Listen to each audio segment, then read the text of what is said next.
Well, welcome to this edition of the 700 Club. I hope you watched the program last night with the president's speech. In my opinion, he did a magnificent job. He reached out to the Democrats, offered them all kinds of things, and Nancy Pelosi and the Democrats sat there looking like they'd been chewing on the most awful sour lemons, and the optics were just so bad. Somebody needs to tell those people you're ruining yourselves. And Wendy's here. Did you see any of that stuff? Yeah, this is the first State of the Union I have not seen. Yeah, I was busy praying. I was praying, but yeah, in January I like to do that. So, well, I tell you, you know, they wave the flag. The Democrats sit there like stones. They talk about opioid addiction, and they look like stones. They talk about our troops winning in you know, against ISIS. They sit there on their hands and they look unhappy, and you think, what kind of an image are you presenting to the American people? And the image is we're a bunch of losers, and we have no program of our own, and all we've got is opposition to the president. We hate him, and we're going to resist everything he says. And here he's talking about faith, the fact that this country can do anything. It's a message filled with optimism and hope. And he brings forth black families and Hispanics and wounded North Vietnamese with crutches. And it was quite a performance. And the Democrats just sat there, and you think, what is wrong with you people? Don't you understand TV? You're on the tube. They've got pictures of you. And, you know, it's got to backfire sooner or later. Well, it's already backfiring. They're going to lose their shirts. They are not going to win anything. And this just pushes them down. The American people do not want that. They want optimism. They want hope. They want the future. They want somebody to say, you can do it. And that's what the president said. That you can do it. You can do it. Yeah. Well, I'm not a Democrat consultant. No, I'm a Republican consultant. So the chips will fall wherever. But we do pray for our nation, and we do hope. You know, the Bible says a house divided against itself can't stand. And we can't have this internecine warfare. It goes on all the time. It's just not right. Okay. Well, the president took strong stands last night on many issues, including national security, terrorism, and religious liberty. Abigail Robertson brings us the story from Washington. Let's begin tonight by recognizing that the state of our union is strong because our people are strong. The theme of the State of the Union was building a safe, proud, and strong America. With the president touching on major issues he hopes will appeal to both parties. While touting his first-year accomplishments, like cutting back on government regulations and taxes. And just as I promised the American people from this podium 11 months ago, we enacted the biggest tax cuts and reforms in American history. And addressing things both sides care about, like immigration reform and rebuilding America's infrastructure in its roads and bridges. I'm calling on Congress to produce a bill that generates at least $1.5 trillion for the new infrastructure investment that our country so desperately needs. But despite the president's best efforts to speak to the other side of the aisle, many times during the speech, more moderate Democratic senators like Joe Manchin were the only members of the party standing. I have respect for the office, I really do. And just to sit there, it shows us, I just wasn't raised that way. A lack of civility, a lack of respect. Manchin says the president's speech was more bipartisan than he's heard in the past. We're going to have to join, and he's put the olive branch out, and let's grab it and work together. Following the speech, Republicans spoke highly of the president's address and his first year in office. It was so inspiring. He talked about making America great again, as he did in the campaign. What a remarkable year, because anyone have ever predicted the outcomes of what's happened this year. Number one, we have the most pro-life president we've ever had. And many were impressed with the president's promise to protect religious liberty in America and rely on God. In America, we know that faith and family, not government and bureaucracy, are the center of American life. The motto is "In God We Trust." Congressman Jody Hice, a former pastor, told CBN News he was moved by the president's commitment to God. And it's very moving for me and refreshing to have a commander-in-chief speak with such boldness as to the foundation of our faith. For the next several days, Republican lawmakers will meet with the president at the annual GOP retreat to put the policies he outlined into action as they look ahead to the 2018 midterm elections. Reporting from Capitol Hill, Abigail Robertson, CBN News. Well, with us now from Washington is our CBN News political correspondent, David Brody. David, these Democrats, as Joe Manchin said, I wasn't raised that way. He talks about unity. He talks about the greatness of America. He talks about our troops. He talks about the black people receiving higher jobs and their unemployment going down and so forth. And these Democrats just sat on their hands and look sour.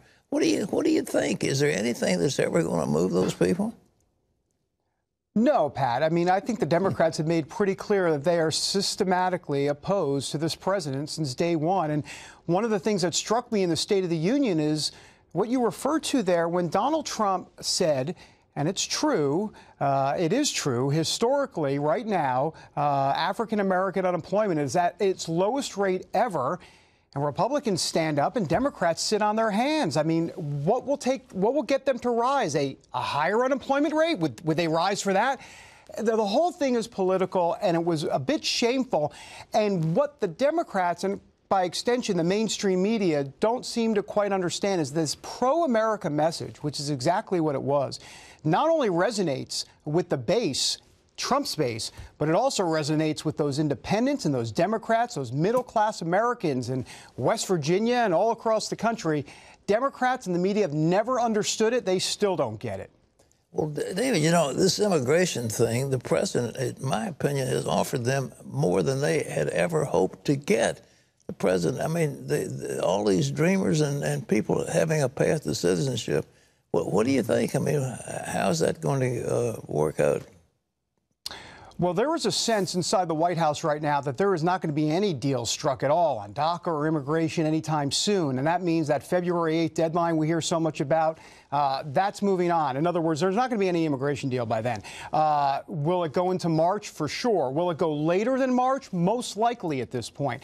What the president did last night was very interesting. Of course, we know the framework is 1.7 million dreamers he wants to, in essence, legalize within 10 to 12 years. Look, that's a major concession from this White House. Democrats said 700,000. The White House said, I'll tell you what, we'll do 1.7 because, of course, 1 million more than the 700,000. These are potential dreamers that are out there as well. And yet it's just not good enough for this party. You know, Van Jones, who was on CNN last night, actually said these words. He said, the president is selling sweet candy with poison in it. And he was referring to immigration. And I'm thinking to myself, how in the world, if you want to legalize 1.7 million dreamers, how is that poisonous at all? It just seems like it's a talking point after talking point by the Democratic Party. They've always been talking about infrastructure. If we just rebuild infrastructure, that is a Democrat program because it puts laborers to work, it puts union people to work. And yet Schumer now says they'll only cooperate if the federal government pays for all of it. How come? Well, there are a couple things going on. Here's what Chuck Schumer knows. He believes, knowing Donald Trump for a while, that he's pretty confident that the president, if he had his druthers, wouldn't mind necessarily having the government pay for all of this as well. I mean, Donald Trump may be a culture warrior, but when it comes to fiscal economics, he's not necessarily opposed to having government foot the bill for quite a few things. Chuck Schumer knows that and is trying to get the president pushed in a certain direction. But the conservative, constitutional Republicans are not going to have any of that. And so what we have, Pat, is a $1.7 trillion infrastructure package that is going to be put forward into Congress, part of it with federal dollars, part of it with private sector dollars. The Democrats say it's a non-starter if there are any private sector dollars in it. And at this point, you're going to have 60 votes for it. And, you thought that infrastructure would be the easy lift, but there's been nothing easy at all when it comes to President Trump and these Democrats since day one, Pat. Well, how about that nuclear option in terms of infrastructure? I mean, can't Trump ultimately get the Senate just to vote a majority and push it through? They can do that, can't they? Well, they can. Of course, they have to pass a budget. and of course, then you get budget reconciliation rules. So there is that possibility. Having said that, the question then becomes, what do you want to use your political capital on? And the sense is that the priorities for this administration are infrastructure this year, but also immigration. And they will need 60 votes on immigration. So the question is, what do they really want to go for this year? I think that we talked yesterday about judges, and the president mentioned that in that speech. But he has actually put in more circuit court judges than his predecessor.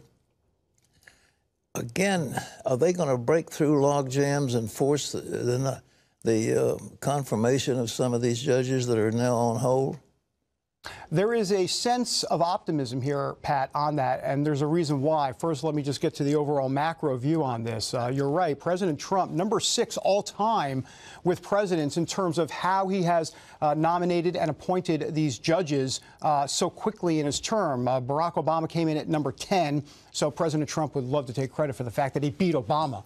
At that. But beyond that, there's and you know the process, Pat, but not to get too much in the weeds and arcane here, but there's the blue slip process. And that's what's been holding up the situation in the Senate.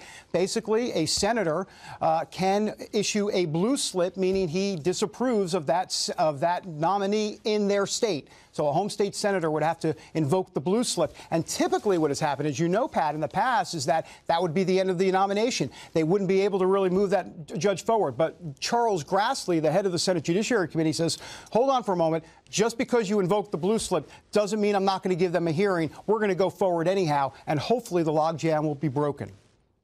All right. Give the president a grade so far. He's finished the year. What do you think? Well, I think there are two different grades. Let's start with the evangelical grade. It's an A+, and it's off the charts, and he gets a lot of stickers and smiley faces on the report card, too. I mean, look, the evangelicals have had access. The pro-life movement is ecstatic. You can just go down the list. Neil Gorsuch. I mean, I can go on and on. And then there's the overall grade of how he's doing as president. And, if you listen to the New York Times and the Washington Post, they'll give him an F-. But the truth of the matter is it's probably a pretty solid B+. And what do I mean by that? He's a businessman. He doesn't know politics. He's never done this before. And I thought what was very interesting is that Jenna Browder and I were at the network anchors luncheon at the White House with the president yesterday, along with many of the other network anchors. And in essence, what he told us at that meeting was very interesting. He said, look, as president, it's much different than as being a businessman. When you are a businessman, it's all about money, and that's the bottom line. As president, you have to have heart. You have to govern with heart and compassion, and it's been a mix of the two, and it's something he didn't use the word struggle with, but he said it's something he has to contemplate and really work through, and it's a much different skill set, if you will, and it's something he's working on. He'll need God's help. Amen.